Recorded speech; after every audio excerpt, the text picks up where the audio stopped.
Today, we're going to talk about something really important that affects millions of people: the difference between anxiety and depression. These words are often used together, and it can be confusing to know what they really mean. So, let's break it down in a way that's easy to understand. First, let's look at the basic definitions. A key difference right off the bat is that depression usually refers to a single illness, while anxiety can refer to a group of different conditions. Think of it like this: depression is one specific, though complex, condition. It has many different symptoms, and it can feel very different from person to person, but it's still classified as a single illness. On the other hand, the term anxiety is a bit broader. We all feel anxious from time to time. That nervous feeling before a big presentation or a first date. That's a normal human emotion. But in a medical sense, anxiety describes a whole group of conditions. This includes things you might have heard of, like phobias or panic disorders. However, the most common type is called generalized anxiety disorder, or GAD. It's estimated that GAD might affect as many as 1 in every 25 people.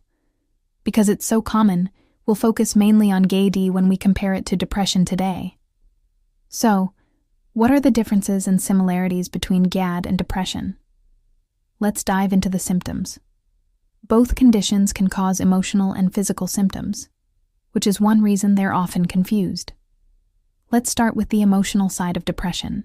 The classic sign is a persistent low mood or losing interest and pleasure in things you used to enjoy. If this feeling has lasted for 2 weeks or more, it could be a sign of depression. But it's not just about feeling sad. People with depression might also experience strong feelings of guilt, helplessness, or worthlessness. They might struggle with low self-esteem and a lack of confidence. In serious cases, they might even have thoughts about death or suicide. It's a heavy burden to carry, and it goes far beyond just a bad mood. Now, let's look at the emotional symptoms of generalized anxiety disorder. The defining features of GAD are excessive worry and anxiety that occur on most days for at least 6 months. A crucial part of this is feeling like you can't control the worry. It's not just worrying about one specific big problem. Someone with GAD might feel extremely worried about a whole range of everyday things, often without a clear or logical reason. Other emotional symptoms of GAD include feeling constantly on edge or restless and being easily irritable. It's like your mind is always in overdrive, scanning for potential threats, even when there aren't any. This constant state of high alert is exhausting and can make daily life feel overwhelming. So, to recap the emotional side, depression is often characterized by a persistent low mood, loss of interest, and feelings of worthlessness. Anxiety, specifically GAD, is more about excessive, uncontrollable worry and a constant feeling of being on edge. Now, let's move on to the physical symptoms, because our minds and bodies are deeply connected. There are actually several physical symptoms that can appear in both GAD and depression. These include feeling tired or fatigued all the time, having poor concentration, and struggling with sleep, either sleeping too much or not being able to sleep at all. Many people also report feeling fidgety or unable to sit still. However, there are also some physical symptoms that are more specific to each condition. With depression, you might see changes in weight, often because of a change in appetite, either eating much more or much less than usual. People with depression might also notice that their physical movements have become slower. In generalized anxiety disorder, the physical symptoms often reflect that fight or flight response being stuck in the on position. This can lead to muscle tension and aches, headaches, sweating, and feeling dizzy. Some people experience bowel problems like an upset stomach. A fast heartbeat and shortness of breath are also very common physical signs of anxiety. It's important to remember that these physical symptoms could be related to other health issues. For example, a fast heartbeat could be caused by something as simple as drinking too much caffeine. That's why if you're worried about any physical or emotional symptoms, it's always best to speak with a doctor to get a clear picture of what's going on. A really common question is, can you have anxiety and depression at the same time? The answer is a definite yes. Even though they are separate conditions, it's very common for them to coexist. In fact, studies show that about half of people with generalized anxiety disorder will also experience depression. When someone has both conditions, the symptoms can feel more severe and last longer than if they were dealing with just one. It's also possible to be formally diagnosed with one condition, but still have several symptoms of the other. It's a complex picture. There's even a term some experts use called mixed anxiety and depressive disorder, or MAD. This describes a situation where a person has symptoms of both anxiety and depression, but the symptoms are not severe enough to meet the full criteria for a formal diagnosis of either one.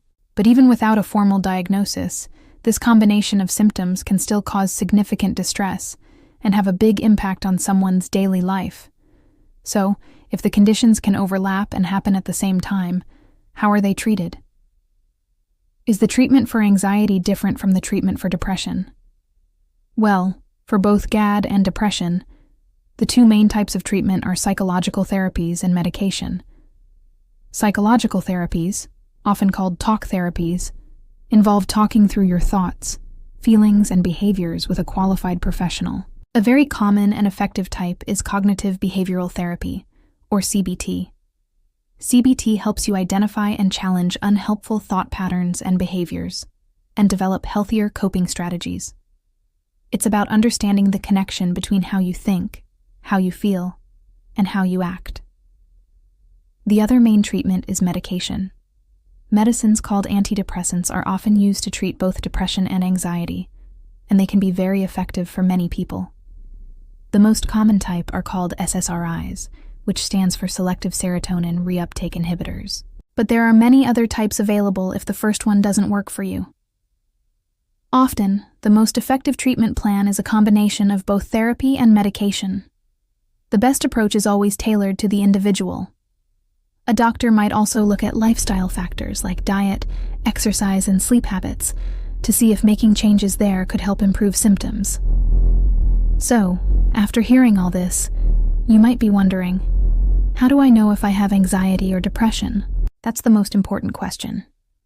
While this video can give you information, the only way to get a real answer and find out for sure is by getting a diagnosis from a healthcare professional.